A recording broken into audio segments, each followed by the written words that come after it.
I always thought my marriage to Daniel was solid. 8 years in, we had the kind of life people envy: a nice home, successful careers, and a love story that seemed picture perfect on the outside. But lately, something felt off. Daniel was distant, coming home late, and his phone was always glued to his side, locked with a new code I didn't know. He smelled different too, like a perfume that wasn't mine.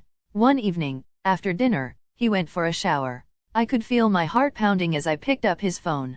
My hands shook with a mix of fear and determination. I tried a few codes, and on the third try, it unlocked.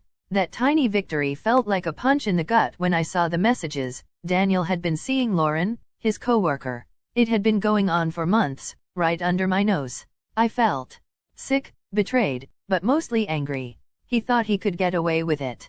I didn't confront him. Not right away. I needed to be smart about this. I found out they were planning a romantic weekend together. Daniel had lied, saying it was a business trip. I called his office the next day, playing the clueless wife, and asked his assistant about the trip details. She confirmed it wasn't work-related at all.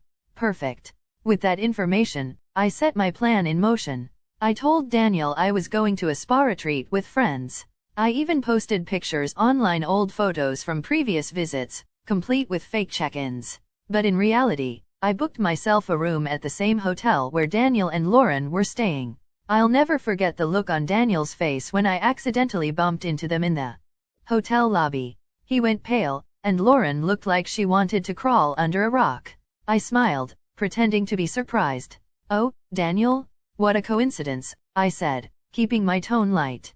I could see the panic in his eyes. I leaned in and whispered just loud enough for only him to hear, "I know everything." The color drained from his face, but I didn't stick around for excuses. I turned and walked away, feeling more powerful than I had in months. I checked out that same night. I didn't need to see or hear any more. The confrontation, the shock on his face, that was enough. When I got home, I filed for divorce quietly. Daniel didn't argue or try to make amends. He knew he'd lost. I moved on with my life, leaving the past behind. I didn't need to yell or make a scene. I had already won, and Daniel was left with the bitter taste of his own mistakes.